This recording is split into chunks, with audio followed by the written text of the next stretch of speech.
لو تناهيتم إلى سر الحياة وصنعتم كائنا حيا نرى. میں کنٹری میں تھا باہر، بڑا صاف ستھرا ملک، بڑا نیٹ کلین. ہم جوتوں کی دکان پہ گئے، میں نے کہا یار ذرا، انہوں نے دو بندوں نے بنیان پہنے ہوئے تھے، دو ملازم تھے بنیان پہنے ہوئے تھے انہوں نے. میں نے کہا کہ یار وہ ذرا اوپر والے شوز نکال کے دکھائیں، جاگنگ کے لیے شوز چاہیے تھے مجھے. جب انہوں نے یوں کیا ہے نا، دونوں نے، یا تو ایک ہوتا نا غلطی سے رہ گیا، بعض دفعہ ہوتا ہے یار ٹائم نہیں ملا.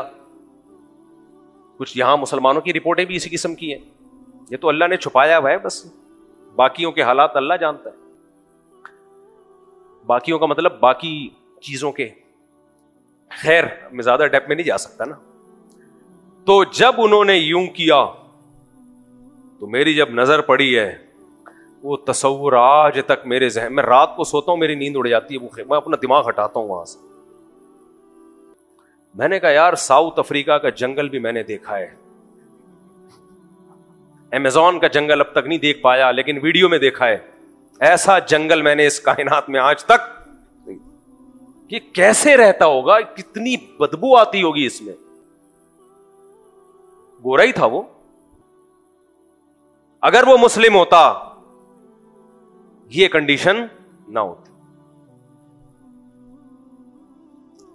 تو یہ تو اب وہ لوگ آئے ہیں ہمیں دیکھ دیکھ کے. اب ان کے ہاں واش روم میں شاور کا انتظام بھی شروع ہو گیا. جاپان میں تو سب جگہ پانی کا انتظام بیت الخلاء میں ہو گیا ہے. یہ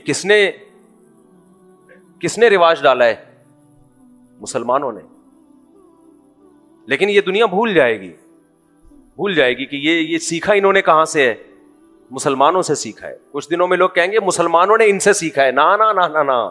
جب یہ رواج پڑ جائے گا نا تو ان کی کتابوں میں لکھا ہوگا مسلمان پانی استعمال نہیں کرتے تھے، انگریزوں سے سیکھا ہے، کیونکہ انگریز صاف ستھرے ہوتے ہیں. لیکن جو تاریخ دان ہیں وہ کیا کہیں گے کہ بیت الخلاء میں پانی کا استعمال غیر مسلموں نے کس سے سیکھا ہے؟ مسلمانوں سے سیکھا ہے. یہ تو صفائی ستھرائی کی بات. لباس دیکھو، قرآن میں جو سب سے پہلا حکم نازل ہوا ہے نا، حکم وَثِيَابَكَ فَطَهِّرْ، اے نبی اپنے لباس کو پاک رکھیے. اس وقت سے نبی نے امت کو حکم دیا کہ اپنے لباس کو پاک رکھو. اور جب لباس کو پاک رکھنے کا حکم ہے تو باڈی کو پاک رکھنے کا حکم اس سے بھی زیادہ ہے.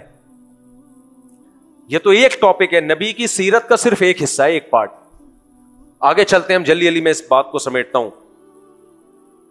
آج سب سے خوبصورت خاندانی نظام پوری دنیا میں دیکھا جائے تو کس کا ہے؟ مسلمانوں کا.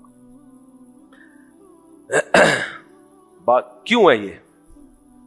اس لیے کہ رشتے، ان کی ویلیو سید الانبیاء صلی اللہ علیہ وسلم نے بتائی. ماں کا حق حسن اخلاق میں باپ سے 3 گنا زیادہ. یہ کس نے بتایا؟ محمد صلی اللہ علیہ وسلم نے. ماؤں پر سب سے بڑا احسان کس کا ہے؟ نبی کا. آج ہماری مائیں گھروں میں جن کی اولادیں ان کے سامنے اونچی آواز سے بات نہیں کرتی. اب تو ڈراموں فلموں نے خراب کر دیا، لیکن اب تک تو بھائی اپنی آوازیں ماؤں کے سامنے پس کر لیا کرتے تھے. تو یہ ماؤں پہ احسان کس نے کیا؟ نبی صلی اللہ علیہ وسلم نے. جو ماؤں کو حقوق مل رہے ہیں تو نبی صلی اللہ علیہ وسلم ماؤں کے لیے رحمت ہوئے کہ نہیں ہوئے؟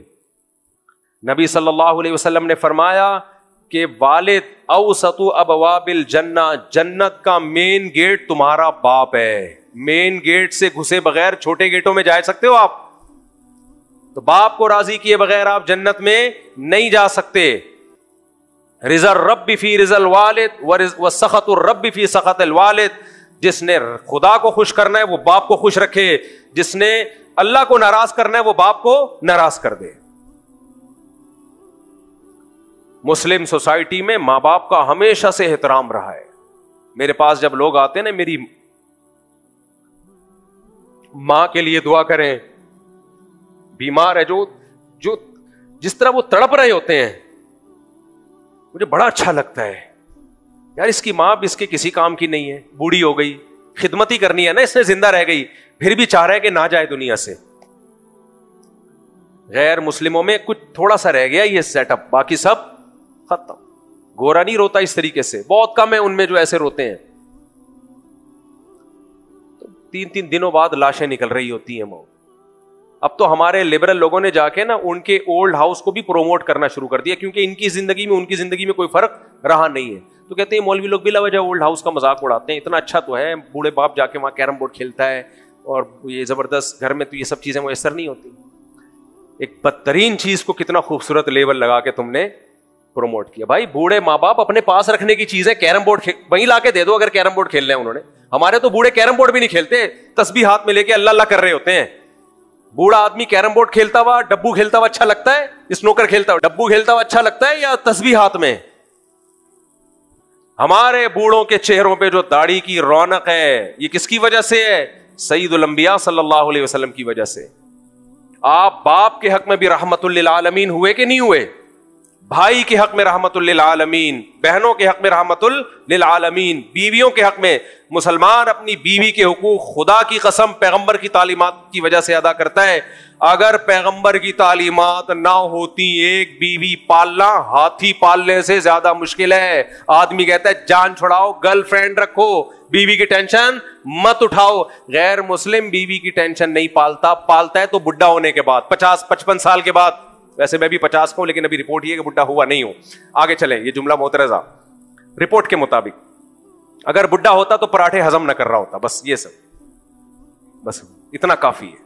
بڈھا ہوتا تو پراٹھے ہضم نہ کر رہا ہوتا. میں پراٹھے چھوڑتا بھی نہیں ہوں, حالانکہ ساری دنیا کے سارے ڈاکٹر کہتے ہیں چھوڑ دو. میں کہتا ہوں دنیا چھوڑ دوں گا, پراٹھے نہیں چھوڑوں گا, کیونکہ میں میڈیکل سائنس کو اتنا لفٹ نہیں کراتا جتنا ڈاکٹروں نے ہوا بنا کے پیش کر دیا ہے. یہ تو آپ کو لے آئیں گے ڈائٹ پلان اور کیٹو ڈائٹ اور ٹوپی ڈرامہ, نارمل رہو جیسے ساری دنیا کھا پی رہی ہے. ڈاکٹروں کی ریسرچ کل چینج ہو گئی نا, مر جاؤ گے. اس لیے بڑے بزرگ کہتے ہیں کھاتا پیتا ہوا مرتا بھی اچھا لگتا ہے. ہاں اعتدال سے کھاؤ. اگر صبح 2 پراٹھے پھوڑ دیے ہیں تو دوپہر کا تھوڑا ہلکا کر لو, رات کا ہلکا کر لو, پھوڑتے ہی نہ رہو بیٹھ کے. اور فزیکل ایکٹیویٹی رکھو, بھاگم دوڑ یہ سب رکھو, پھر پراٹھے بھی کھاؤ, انڈے بھی کھاؤ, ملائی تو کھاؤ. کولیسٹرول کے چکر میں ملائی بھی چھڑوا دی, کیا کھائیں پھر؟ جائیدادیں کھانا رہ گیا پھر تو بس. تو بھاگو دوڑو, شوگر بلڈ پریشر کو کنٹرول میں رکھو, اور 40 سال کے بعد کبھی کبھار ٹیسٹ کرا لیا کرو کولیسٹرول کا. یہ چیزیں نہ بڑھیں, بلڈ پریشر وغیرہ مانیٹر رکھو. باقی بھاگو دوڑو, کھاؤ پیو, موج مستی کرو, سب کچھ کھاؤ. چینی وینی چھوڑ دو, آرگینک چیزوں کو فوکس کرو, دیسی چیزوں کو, اس میں سب کچھ کھاؤ. پیزے برگر نہیں, اب پتہ چلا آپ نے پیزے برگر پھوڑنا شروع کر دی. خیر, تو میرے اچھا اس میں بھی ہمارے نبی کا احسان ہے. میڈیکل سائنس کے حوالے سے سید الانبیاء صلی اللہ علیہ وسلم کی زندگی کو اگر کوئی فالو کرے, اور مسلمان آج تک کرتے آ رہے تھے تو صحت مند تھے. جب سے نبی کی تعلیمات چھوڑی ہیں اور گوروں کی خوراکیں لی ہیں, اس وقت سے مسلمانوں میں موٹاپا بھی. دیکھو ہمارے نبی نے جو کی روٹی کھائی ہے زیادہ, گندم بھی کھا سکتے ہیں آپ, ہم گندم کھا رہے ہیں اور ڈبل روٹی. یہ اسلامی کلچر ہے یا گوروں سے آیا ہے؟ اگر ہم مسلم خوراکوں پہ رہتے جو مسلمان پیغمبروں نے کھائی ہیں, آج ہماری صحت اچھی ہوتی. چائے کافی پہ ہمیں کس نے لگا دیا؟ اور فضائل بھی آ رہے ہیں, جگر کے لیے بڑی زبردست ہے کافی, ہوگی جگر کے لیے. میں لیور کو اسپیشلسٹ نہیں ہوں, لیکن میرے بھائی ہے نشہ, یہ کوئی آپ کی باڈی کے لیے بنا نہیں ہے. یہ جس دن کافی نہیں ملے گی طلاقیں دو گے اور کچھ بھی نہیں ہوگا. کافی نہیں ملی تھی تو غصہ اتنا آیا, طلاقیں دے دی بیگم کو. تو یہ سب چیزیں نیچرل. تو نیند ہے, نیند تھکاوٹ ہے, نیند لو, جو ہمارے نبی کی تعلیمات ہیں. وجعلنا نومکم سباتا, اللہ کہتے ہیں تمہاری تھکاوٹ دور کرنے کا ذریعہ میں نے کافی کو چائے کو نہیں بنایا. کس کو بنایا ہے؟ گہری نیند. سبات گہری نیند کو کہتے ہیں, خالی نیند کو نہیں کہتے. ہوا و حرص والا دل بدل دے, میرا غفلت میں ڈوبا دل بدل دے.